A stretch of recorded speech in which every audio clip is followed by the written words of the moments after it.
Many civilizations have resisted Noxus, but none as long as the clans of the Great Barrier Mountains.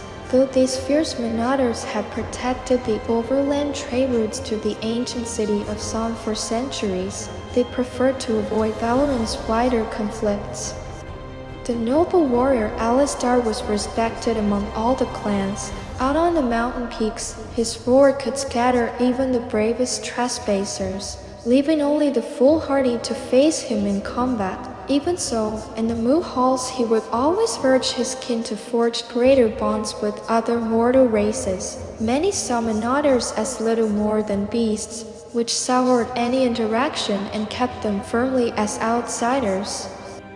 Then Naxos came, promising something better. Their emissary, the matriarch of House Tuan, proclaimed that the empire was poised to take Basilic, a coastal city to the east. However, she pledged that they would not do this without the support of the great clans of the mountains, and called for parley on neutral ground.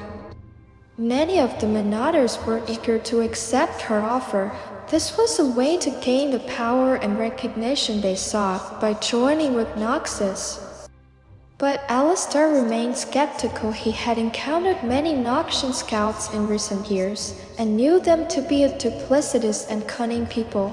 For this reason, his clan sent him to meet Tumen, along with 50 of their mightiest warriors, to reject any alliance. The other clans could do as they wished, but Alistar would not accept the rule of some distant grand general. Under the banners of truce, he and his kin were betrayed. The larger clans had already pledged themselves to Noxus, and their representatives turned against him as soon as he made his position known. The battle was swift and bloody, and Alistar himself crushed Lady Tuan's skull with his bare hands, but soon enough he and his surviving warriors found themselves bound in chains, headed for the distant Noxian capital, accused of inciting rebellion. These unfortunate marauders found themselves cast into the reckoning arenas of the capital as part of a grim gladiatorial festival known as the Fleshing. Alistar was appalled by the chanting of the bloodthirsty spectators. He implored his clanfolk not to fight back, not to give these Noxians the monstrous display they so craved. When the festival ended 21 days later, Alistar was the only member of his tribe left, pelted with pebbles and rotten fruit from the crowd, dragged out to face reckoner after reckoner. He was driven to fight like a beast and think like one. He killed and killed until even his memories of home became stained with blood. Alistar had fallen far by the time he met Ilia, a servant girl in the arenas. At first he bellowed and charged the bars of his cage, expecting her to fear or goad him like the others, but Ilia did neither. She returned every day and spoke to him with gentle respect, until eventually Alistar answered in kind. Ilia's homeland had also been claimed by Noxus, and seeing his suffering had convinced her they should leave this hateful city together. She whispered her plans through the bars, and for the first time in years Alistar found he could think of home without dwelling on the way it had been taken from him.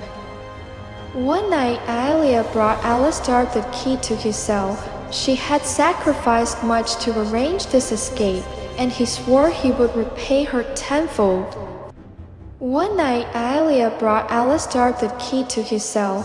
She had sacrificed much to arrange this escape, and he swore he would repay her tenfold. By the time Alistar had slain their attackers, the bull was gone and Ilia with it, so he fled south on foot instead. He searched everywhere for the servant girl, but found nothing. Had she been captured, killed? It seemed there were no clues left to find. Weeks later, a political coup shook the empire to its dark foundations, and the arena manager's escape was quite forgotten.